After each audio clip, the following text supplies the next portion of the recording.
Vamos a tratar de ser bastante puntuales. Vamos a dividir la clase en dos bloques debido a los tiempos que nos da Zoom. Un primer bloque que es meramente clase y un segundo bloque que terminamos de redondear la clase y después hacemos un par de preguntas, dudas que tengan. Por eso mismo, las dudas o preguntas, inquietud que tengan, las hacen en el segundo bloque, durante la clase. Bueno, vamos a dar la clase así lo hacemos lo más conciso posible y terminamos de ver los temas, ¿sí? Bueno, con respecto al manejo de la vía aérea, primero podemos empezar por las indicaciones que tiene con respecto a la intubación, que, bueno, básicamente es cuando se pierden los mecanismos protectores de la nariz, que puede ser de manera inducida, como por ejemplo la inducción anestésica para un paciente que se va a operar, o que esos mecanismos se pierdan debido a otras causas, como puede ser un traumatismo encefalocraniano, con un laudo deteriorado, o por un laudo deteriorado por otras causas, cuando hay riesgo de broncoaspiración, ya sea por sangre, por vómito,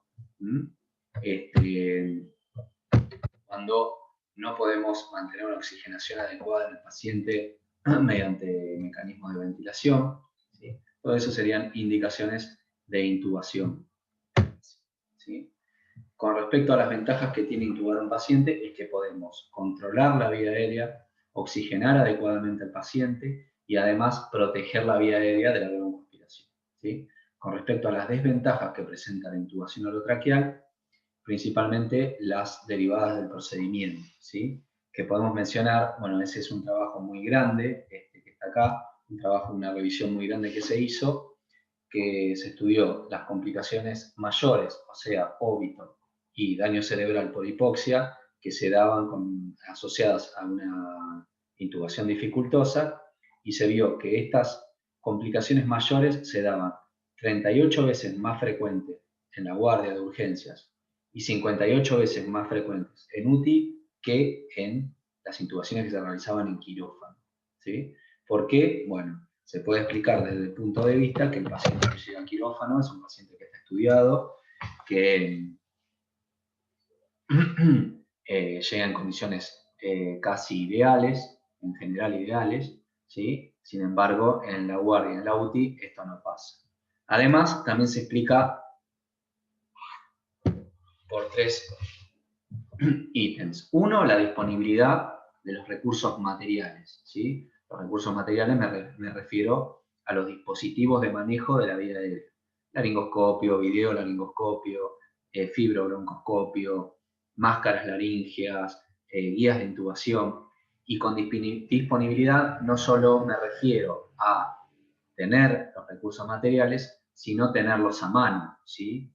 No es lo mismo en quirófano, que nosotros tenemos en general todo lo que es vía aérea a mano, que una guardia que tal vez realizan, de un hospital chico, por ejemplo, que realizan una intubación esporádica cada tanto, y a la hora de caer la urgencia, ¿sí? Hay que buscar dónde se dejó el laringoscopio, la vara que la llevaron a esterilizar y nunca la trajeron. Bien, entonces disponibilidad nos referimos a tener los recursos materiales y tenerlos a mano. La otra es la organización del recurso humano. Cada uno en el lugar de trabajo, ya sea la guardia, terapia o el quirófano, tiene que saber cuál es su función, ¿sí? El anestesiólogo, si es el que va a intubar, tiene que saber quién es el ayudante, que le va a ayudar con las drogas, con cargar determinadas medicaciones, con ayudarlo con los dispositivos supraglóticos o de las vías de intubación, ¿sí? Quién va a ser la que le va a poner los monitores, ¿sí? Todo tiene que estar organizado en el recurso humano. Y lo otro, protocolos y algoritmos, ¿sí? Todo lo que está protocolizado y tiene algoritmos hace que las cosas se hagan correctamente y rápidamente. Esto lo que nos da es tiempo, ¿sí? Tiempo ahorra tiempo, ¿sí? Nos da la posibilidad de hacer las cosas más apresuradamente, y eso en estos casos puede ser la diferencia entre la vida del paciente y la muerte o las complicaciones mayores por hipoxia, ¿sí? Cosas tan simples como esas, ¿sí? Bueno, hay 3 elementos que nosotros tenemos que tener en el lugar que vamos a realizar la intubación. Sea cual sea, quirófano, guardia, UTI, ambulancia. Bien, ¿qué son? Oxígeno, una fuente de oxígeno, ya sea con tubo o oxígeno central. Aspiración, siempre tenemos que tener una aspiración a mano, probada, que funcione, ¿sí? Porque al realizar la laringoscopía nunca sabemos con qué nos encontramos. Si con vómito, sangre, cualquier otra sustancia, bien, tenemos que tener la aspiración, porque si no, no vamos a tener visión. Y el codobolsa o AMU, para poder ventilar al paciente, ¿sí? En caso de que lo requiera. Estas 3 cosas tienen que estar sí o sí en el lugar donde nosotros vamos a realizar la intubación. Y hay 7 elementos que siempre tenemos que tener en la mesa, al lado, a la hora de hacer una inducción anestésica, ¿sí? Porque las podemos necesitar al instante. Bueno, primero obviamente el tubo endotranquial, ¿sí? Segundo, el laringoscopio chequeado, ¿sí? Nosotros siempre tenemos que probar que el laringoscopio funcione, ¿sí? Ha pasado más de una vez que vamos a intubar al paciente, hacemos la laringoscopia y el laringoscopio no tiene luz, o se le acabaron las pilas, o no le pusieron las pilas, ¿sí? Es importante entonces chequearlo, ¿sí? Como tercer ítem, la vara de Eichmann o una guía de intubación, un estilete, un mandril, lo que quieras, pero tiene que haber uno de estos elementos que nos guíe el tubo. Es esta, la vara de Eichmann, después la vamos a ver. La pinza Magil, que es una pinza que básicamente nos va a ayudar si vemos algún elemento o cuerpo extraño en la vía aérea para retirarlo. Una pieza dentaria, ¿sí? Siempre tenemos que tener la mano. Si no, no hay manera que saquemos esa pieza de otra forma. Cánula de Guedel, después vamos a ver bien para qué, pero esto sirve para mejorar la probabilidad de ventilación de un paciente, en caso de que sea dificultosa, ventilación, no intubación.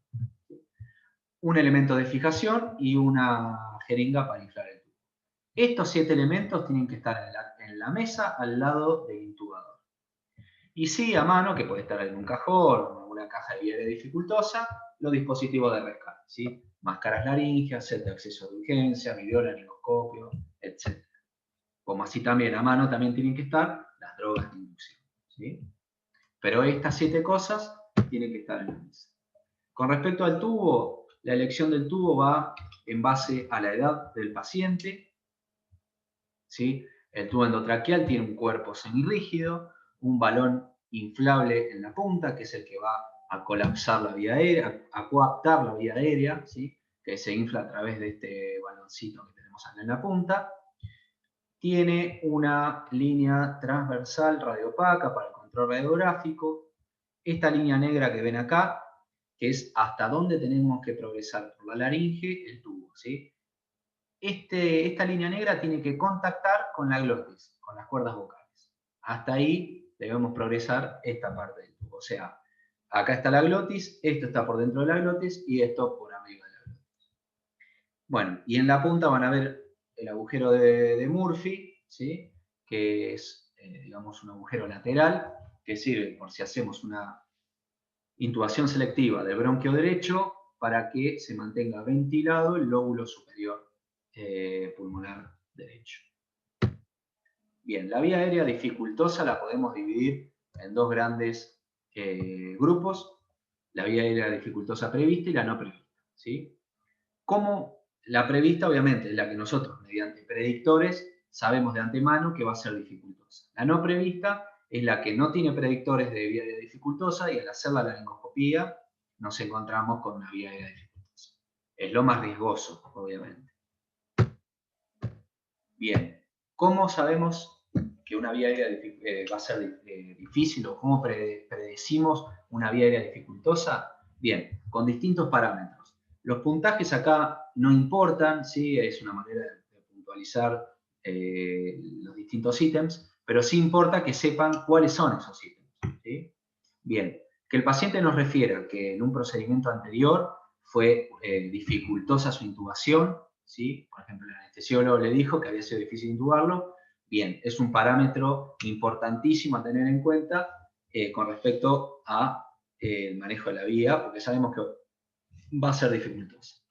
Después, las patologías asociadas a una intubación difícil, ¿cuáles son? Son múltiples. Podemos mencionar tumores y masas en el cuello, ya sean tiroideas, inflamaciones, quemaduras de la vía aérea, angina de Ludwig, ¿sí? Patologías del raquis, artritis, artrosis, traumatismos, todo aquello que nos va a complicar lo que es la posición del olfateo y la hiperextensión del cuello. Macroglosia, ¿sí? la lengua grande, que puede darse en acromegalia, síndrome de Down. Cualquier patología mandibular que dificulte lo que es la apertura bucal y la subluxación mandibular, que vamos a ver a continuación. Bueno, y la hipertrofia de amígdala lingual, entre otros, ¿sí? Estos también son criterios de vía aérea dificultosa. Bien. También los síntomas de obstrucción de la vía aérea, ¿sí? Síntomas de obstrucción de la vía aérea que son disnea, disfonía, disfagia y estridor, ¿sí?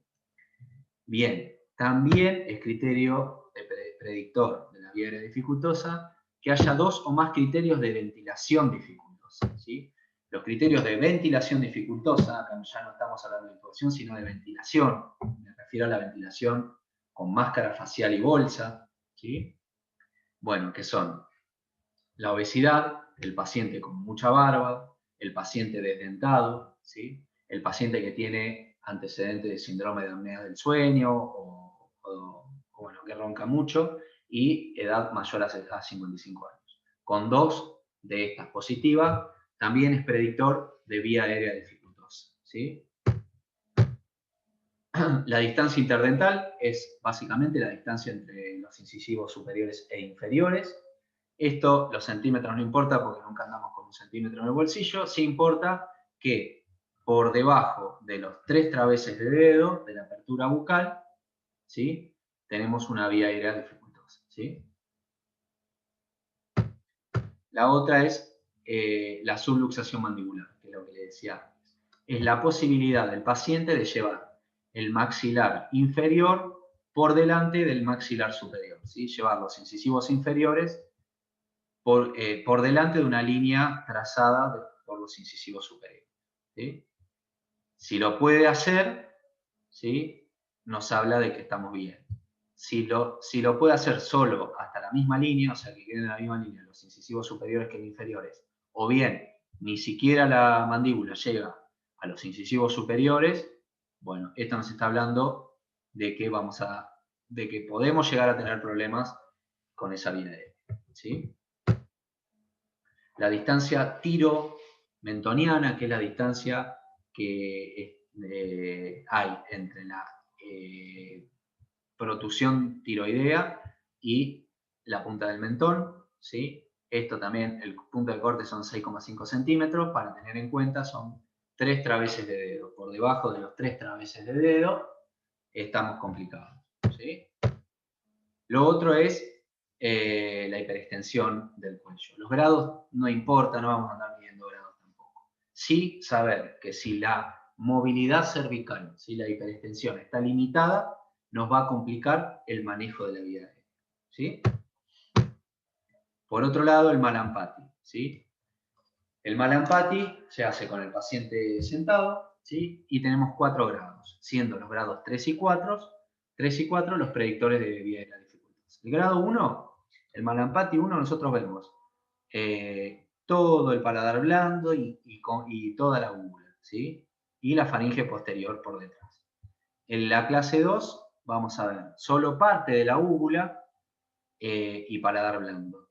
En la clase 3 ya no vemos úvula, vemos solo paladar blando y paladar duro. Y en la clase 4 vemos solo paladar duro, ¿sí? Ese es el Mallampati, el famoso Mallampati. ¿Bien?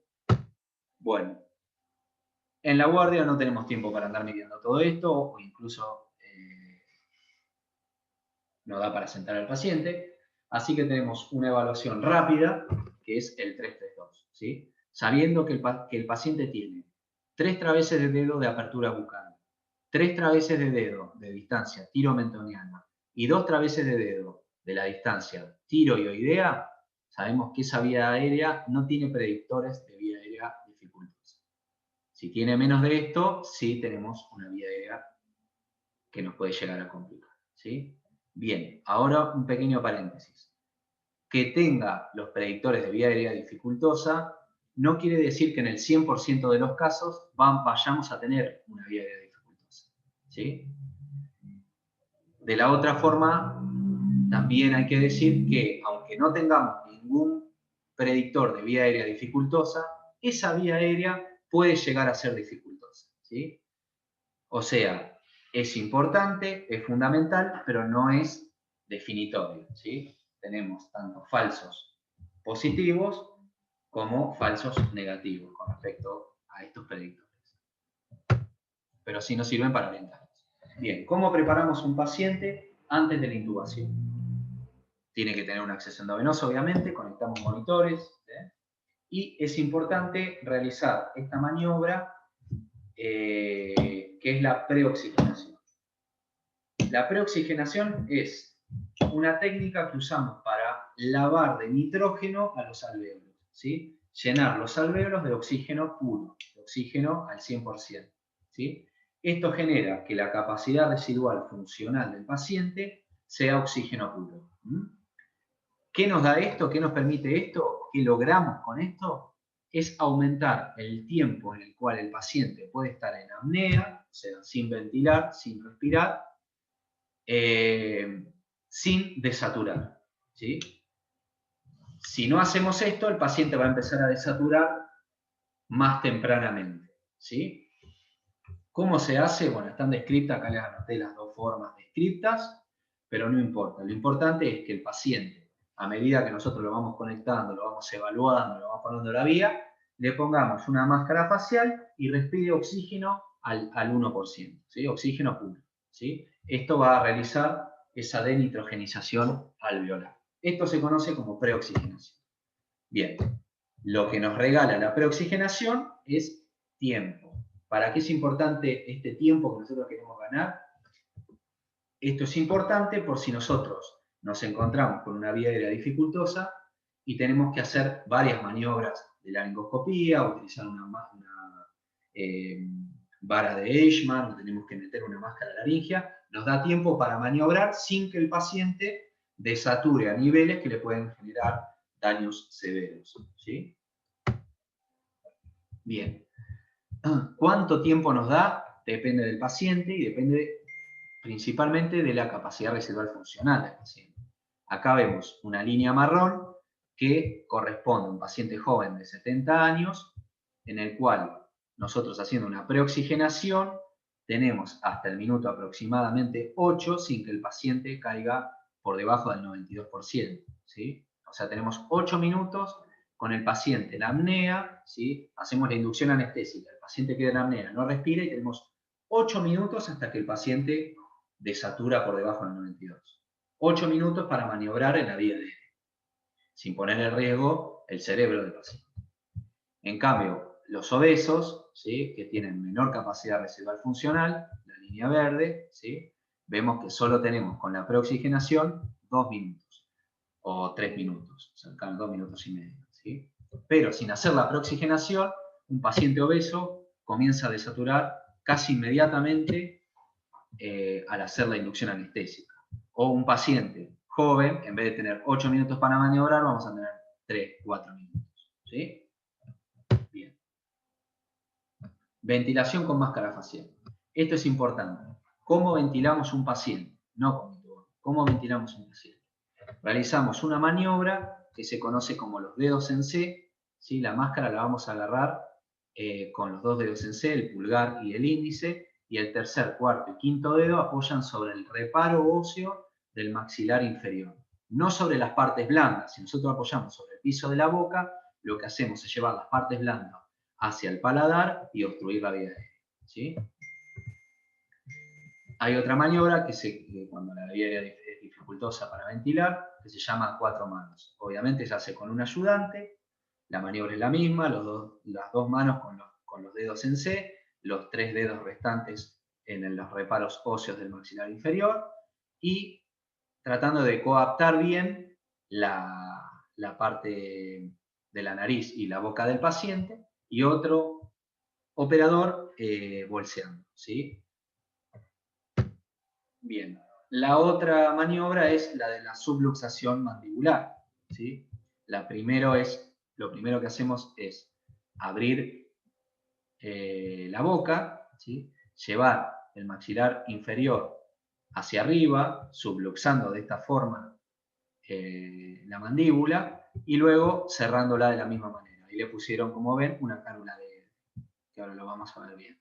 Arriba de esto se pone la máscara facial, puede seguir con las dos manos, ¿sí? Agarrando la máscara facial y que otro lo bolsee, ¿sí? Cánulas de Gödel, bien. Las cánulas de Gödel lo que nos sirven es para mejorar la ventilación, ¿sí? Esto en pacientes obesos es muy útil o en pacientes desdentados también, ¿sí? ¿Cómo hacemos para elegir la cánula de Gödel? Bien, poniendo al paciente de lateral, tiene que ir de la boca a la punta, de los incisivos al lóbulo de la oreja, ¿sí? Sería de esta forma, ¿sí? Tiene que llegar la punta al lóbulo de la oreja, ¿sí? Ese es el tamaño ideal para ese paciente. La colocación se va a realizar primero de manera inversa, ¿sí? Con la punta de la cánula hacia el paladar duro, yendo hacia posterior a través de la boca. Una vez que estamos en el posterior de lo que es la cavidad oral, rotamos a 180 grados y terminamos de progresar la cánula. Arriba ponemos la máscara facial y ya ventilamos el paciente, ¿sí? Esa es la colocación definitiva. Bueno, técnica de intubación. Bien, es importante la colocación, la altura a la cual vamos a trabajar, ¿sí? La cara del paciente debe quedar a la altura de la apófisis sifoides del operador. Después también es importante alinear los ejes, ¿sí? Tenemos un eje oral, un eje faringio y un eje laringio.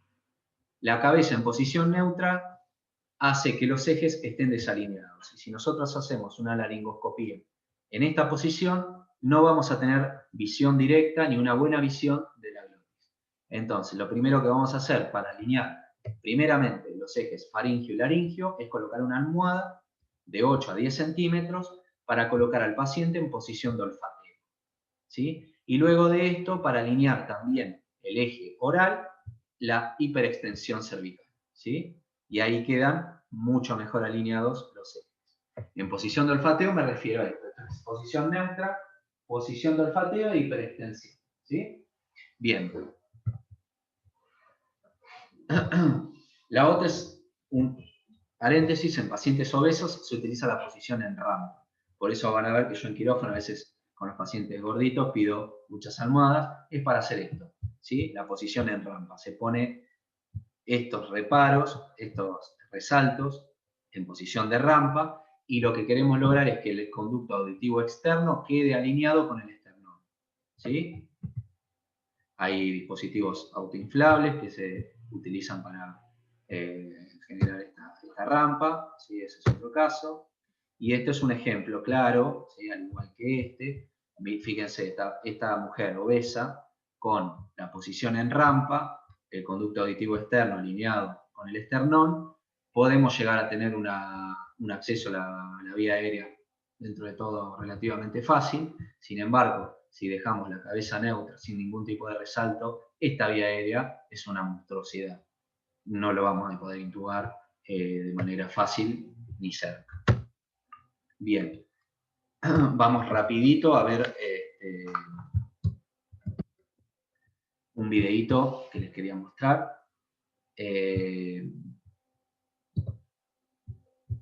Bien, acá. Eso es. Bien, de la intubación.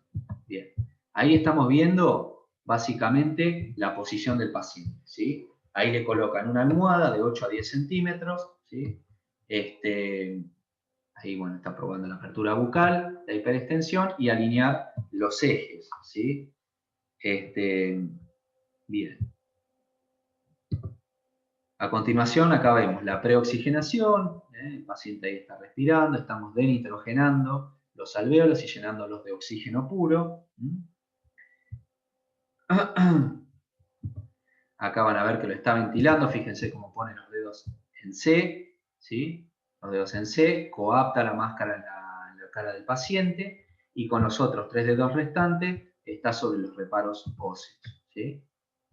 Bien. Bien, ahora vamos al proceso del chequeo del laringoscopio y ahí vamos a entrar con el laringoscopio con la mano izquierda, abriendo la boca con la mano derecha, vamos a introducir la pala del laringoscopio por la comisura derecha de la boca, ¿sí? Es importante, ahí va, ¿sí? Hasta el pilar anterior de la faringe o la amígdala, como quieran llamarlo. Una vez que estamos apoyados o encontramos la amígdala, vamos a ir hacia línea media, ¿sí? Llevándonos la lengua hacia el lado izquierdo del paciente, como lo ven acá. Esto está mal, ¿sí? No tenemos que ir por sobre la lengua, sino que ir lateral a la lengua y llevarlo hacia la izquierda. ¿Ven? En esta imagen se ve perfecto como la lengua queda sobre el lado izquierdo. Se la lleva la pala del laringoscopio, ¿sí? Bien. Una vez que nos llevamos la lengua, progresamos hasta clavar la pala en la valécula, en el repliegue gloso-epilótico, ¿sí? Y una vez que estamos ahí, vamos a traccionar, ¿sí?, con el laringoscopio hacia el cenit, ¿sí?, para mejorar la visión. Y eso es lo que nos va a descubrir esta imagen, ¿sí?, que están las cuerdas vocales y la glotis, ¿sí? Lo que no tenemos que hacer una vez que estamos ahí es esto. Esto se llama palanqueo, esto rompe dientes y esto complica la visión. La tracción y la mejora de la visión se hace traccionando hacia el cenit, ¿sí? Una línea imaginaria a 45 grados, ¿sí? Como ven acá, ¿sí? Es una línea imaginaria a 45 grados. Si nosotros queremos mejorar la imagen, la tracción es hacia allá, ¿sí? Perfecto. Lo que no se debe hacer es esto. Esto es palanqueo, ¿sí? Palanqueo está mal. Bien, perfecto. Dicho esto, volvemos a la clase, ¿sí? Bien, bueno, una vez que hicimos la laringoscopía y nos encontramos con la glotis, ¿sí?, tenemos la clasificación de Cormack. La clasificación de Cormack es una clasificación de laringoscopía directa que nos va a clasificar lo que vemos en 4 grados, siendo el grado 3 y 4 dificultoso, ¿sí? El grado 1 nosotros vemos toda la glotis y las cuerdas vocales en su totalidad. El grado 2 vemos la epiglotis tapando la parte anterior de las cuerdas vocales. Vemos solo una porción de la glotis. Estas dos se intuban con relativa facilidad. El grado 3, un Cormack 3, ya no vemos las cuerdas vocales. Acá ya necesitaríamos hacer alguna maniobra. O colocar otro resalto, o utilizar un laringoscopio con punta flexible, o bien una vara de Eichmann, ¿sí? Pero algo tenemos que hacer, ¿sí? Y este grado 4, que no reconocemos estructura, ¿sí? No se ve ni siquiera la epiglotis. Esto requiere maniobras especiales, ¿sí? Ya sea una máscara laringea, intubar a través de la máscara laringea, un videolaringoscopio, un acceso quirúrgico de la vía aérea, ¿sí?, en caso de ser una urgencia. Bien, entonces, ¿para qué nos sirve esto? Es para que está haciendo la laringoscopía directa. Si dice, tengo un Cormack 3, ya el ayudante ya sepa que estamos en problema y que tenemos que tener la vara a mano y los dispositivos supraglóticos. ¿Cómo se confirma que